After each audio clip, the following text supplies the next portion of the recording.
Foli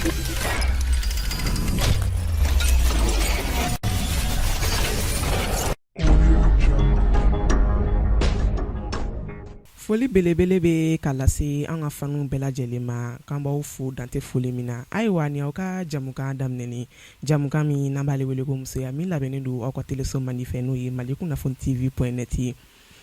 restez connectés n'i ko musoya i ko danbe ni jogo n'i ko musoya i ko parili n'i ko musoya i ko saramaya n'i ko musoya i ko sanuya ani kasa duman an ka bi musoya okumu kɔnɔna la an ye wele bila an ka musoba ma muso min ale fɛnɛ ko muso ka to sanuya la su ani tile muso ka to kasa duman la an n'a bɛna masala donc aw bɛ faamuyali sɔrɔ la ma chérie ça va micro ça va somɔgɔw kɔri baasi tɛ baasi tɛ alhamdulilah c'est bienvenue merci ok i bɛ se k'i tɔgɔ ni jamu fɔ an ɲɛna ne tɔgɔ Miniyan KELEMAN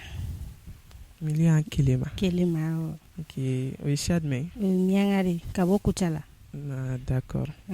ok o faamuna Miniyan KELEMAN furulen don wa awɔ n furulen don d'accord madame comment madame Bokum madame Bokum ok d'accord madame Bokum i bisimila madame Bokum bɛ baara jumɛn de kɛ bon n ka baara yɛrɛ ye musoya matériel feere ninnu de wusulanw b'u la parfum b'u la finiw b'u la daranw b'u la bazin b'u la a bɛɛ b'a la d'accord mais wusulan de la n lakodɔnnen kosɛbɛ parce que n ka baara fɔlɔ daminɛna ni wusulan de faamuyali sɔrɔla o la donc comme ça i bɛ nin bɛɛ feere i ye commerçante de y'an mu boutique de b'i bolo wa ou bien tu vends en ligne n bɛ feere kɛ n ka so bon n bɛ n ka publication kɛ n ka page bɛ yen n ka groupe bɛ yen donc n ka feere ligne de réseau ok o faamuna donc an mu i bɛ feere kɛ ligne de kan fɔlɔ donc boutique dayɛlɛli bɛ na kɔfɛ inchallah faamuna ok madame Bokum e yɛrɛ fɛ musoya ye mun ye bon n'i ko musoya i ko labɛn n'i ko musoya i ko sumaduman i ko timinanja n'i ko musoya i ko cɛsiri a bɛɛ b'a la madame Bokum musow ka nin accessoire ninnu bɛɛ lajɛlen feereli wusulan fini a bɛɛ lajɛlen quoi ni feereli hakilina nana e na cogo di mun de to don dɔ la dɔrɔn e nana miiri est-ce que n tɛ wuli ka nin fɛn ninnu feere kɛrɛnkɛrɛnyara musow ka minɛ sinon cɛw fɛnɛ ka accessoire bɛ yen mais mun de nana hakilina jumɛn de nana ni musow dɔrɔn ta feereli o hakilina de nana na ye musoya matériel feere bon n bɛ cɛ matériel feere dɛ o ye bazin kalalenw de trois pièces ninnu n bɛ olu kala ka feere ni fête sinon n bɛ musoya matériel feere o hakilina nana na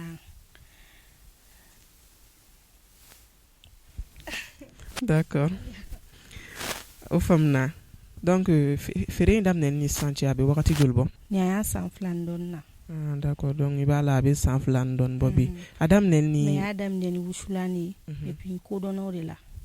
ok o kɔfɛ tɔw nana a kɔnɔ d'accord a daminɛ ni bi cɛ i ye gɛlɛya jumɛn de sɔrɔ feere in kɔnɔna la n bɛ ala tanu ala barikada n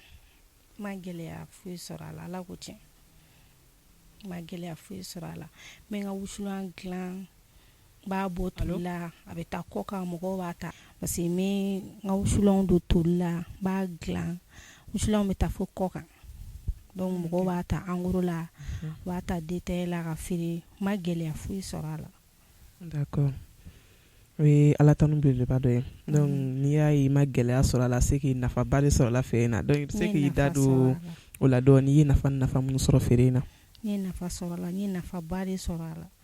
parce que n bɛ wusulan don toli la n b'a bɔ fo dɔw yɛrɛ ko k'u bɛ fɛ ka u ye n ka baara in ye u y'a kanu u bɛ fɛ ka na n fɛ yen nɔ donc n k'u dege a la n ko problème t'a la n ye nafa sɔrɔ a la parce que n ka wusulan présenter kɔ kan donc n tilala yɛrɛ bɛ se ka don n ka page kɔnɔ n bɛ taa faransi a bɛ taa kan fara ok d'accord i ko i lakodɔnna ni wusulan ni kosɛbɛ et puis an ɲɛ b'a la fɛnɛ i nana ni wusulanw de ye bi donc n bɛ fɛ an ka kuma wusulan ni kan dɔɔni quoi kuma ma nɔgɔ i ma mais o y'i ka domaine i bɛ caman f'an ye wusulan kan tout d'abord e yɛrɛ de bɛ wusulan dilan ne yɛrɛ de bɛ wusulan dilan ok donc i da don wusulan ko la dɔɔni ka dɔɔni f'an ye a bɛ sɔrɔ min wusulan yɛrɛ origine bɛ bɔ fan jumɛn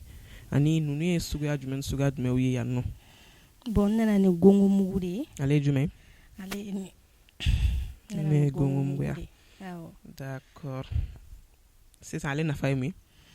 Gongo mugu nafa ka bon parce que ale filɛ nin ye i bɛ se ka musow bɛ se ka dɔn siri u ka tafekun na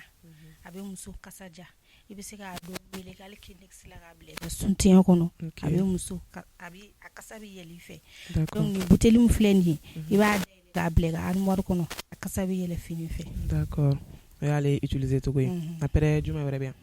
Après geni kumaba bɛ yan geni kumaba de filɛ nin ye. D'accord nin ye geni kumaba ye. Bon ale utilisation a n'a nafa. Geni kumaba bɛ wusu sokɔnɔna na a bɛ se ka kɛ k'i ka vaccine fɛnɛ wusu. D'accord bon nin ye jumɛn? Ni ale geni misɛnnin ye. Ale ni geni kumaba bɛ nafa ye kelen ya? Awɔ mais ale kɛ ka sokɔnɔna wusu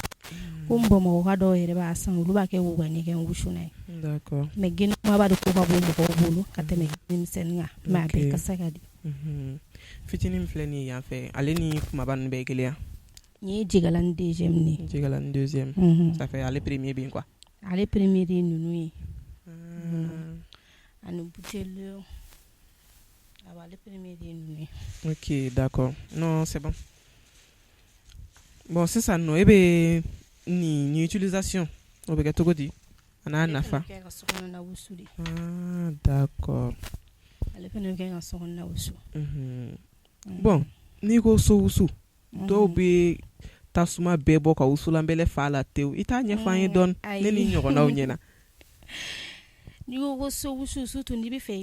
i ka wusulan kasa dɔn i bɛ tasuma fitinin dɔrɔn de bila wusulanbɛlɛ kɔnɔ surtout u ka charbon dɔ bɔlen bɛ sisan i bɛ birike bila a la dɔrɔn a bɛ tasuma ta i bɛ nin den 2 dɔrɔn bila tasuma na a bɛ ka fini wusu k'a kasaja a bɛ sokɔnɔna kasaja mais n'i ye tasuma caya wusulanbɛlɛ kɔnɔ a bɛ kɛ sisiba fu de ye ka wuli i tɛ wusulan kasa dɔn a tɛ se k'i ka fini wusu o la ka ɲɛ. D'accord ok o faamuna maintenant ne yɛrɛ bɛ nin buteli damadɔni minnu na yan nɔ tantɔ ninnu tɛ janya kelen ye donc ninnu prix ko bɛ cogo di? O prix fɛnɛ tɛ kelen ye.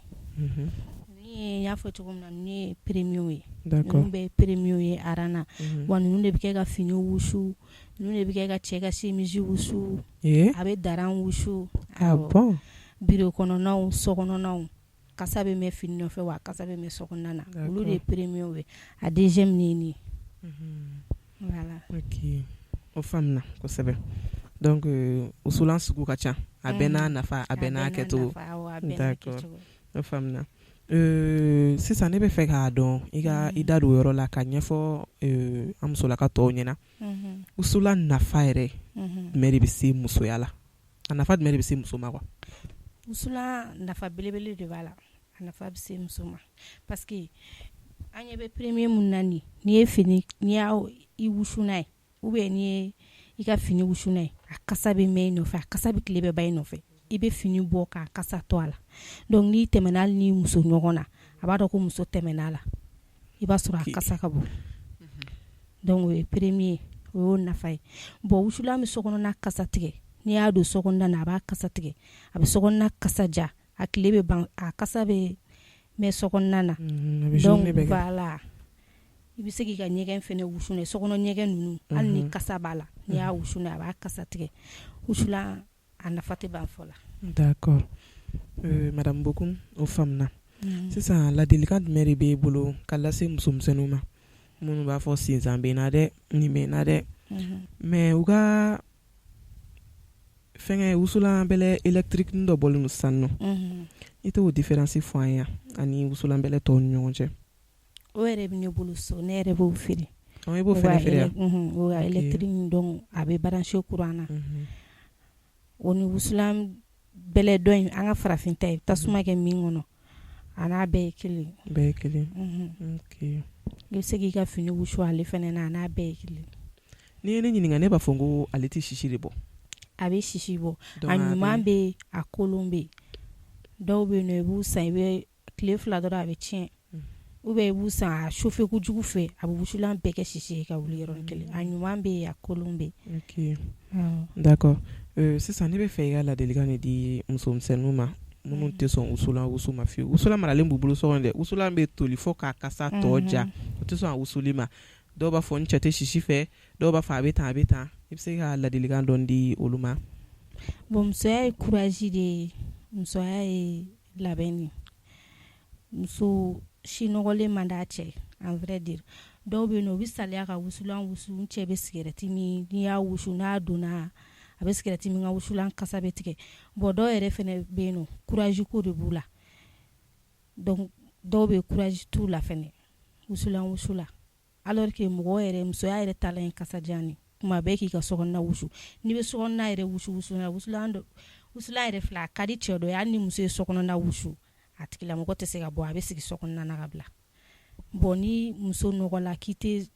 kuma bɛɛ ka sokɔnɔna kasa man di kuma bɛɛ kasa odeur dɔw bɛ sokɔnɔna na a b'a kɛ cɛ bɛ bɔ kɛnɛma de a tɛ se ka sigi sokɔnɔ.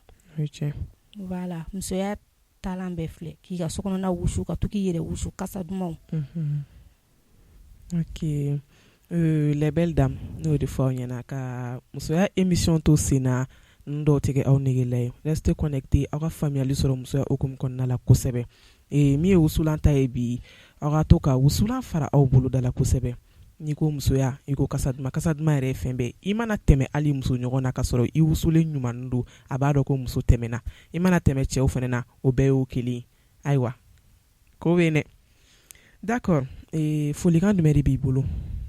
k'a lase an lajɛbagaw bɛɛ lajɛlen ma ani ka client spécialement. Bon n bɛ bɛɛ lajɛlen fo n bɛ n ka client fo n b'an lajɛbagaw fo cɛman fara musoman kan denmisɛnnin fara mɔgɔkɔrɔba kan n ka foli bɛ bɛɛ lajɛlen donc wusulan nafa tɛ ban fɔ la bi an sigila ni wusulan de ye donc ni m'a ɲini bɛɛ fɛ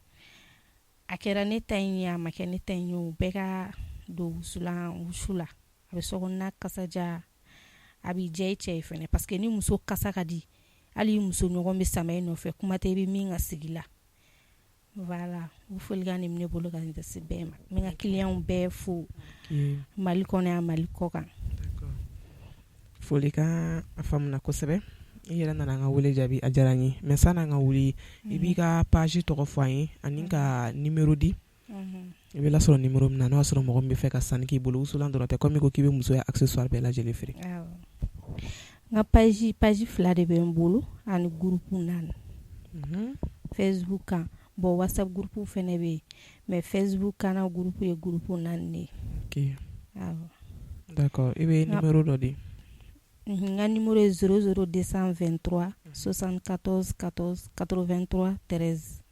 n ka page wusulan page ye wusulan sumaduma chez Mama Jolie donc page filanan ye groupe ne kɛnɛ. Ok d'accord o bɛɛ faamuna an lajɛbaga d'accord o bɛɛ faamuna ayiwa les belles dames ne hakili la aw ni ne an ye caman faamu madame Bokum ka kuma ninnu kɔnɔna la wa aw ye caman faamu wusulan kunkan ko ale ni musoya kunkan ko kan ni ala ma baasi kɛ dɔ wɛrɛw bɛ nalen n'ala ni kira sɔnna ma aw k'an bɛn a ɲɔgɔn wɛrɛ la.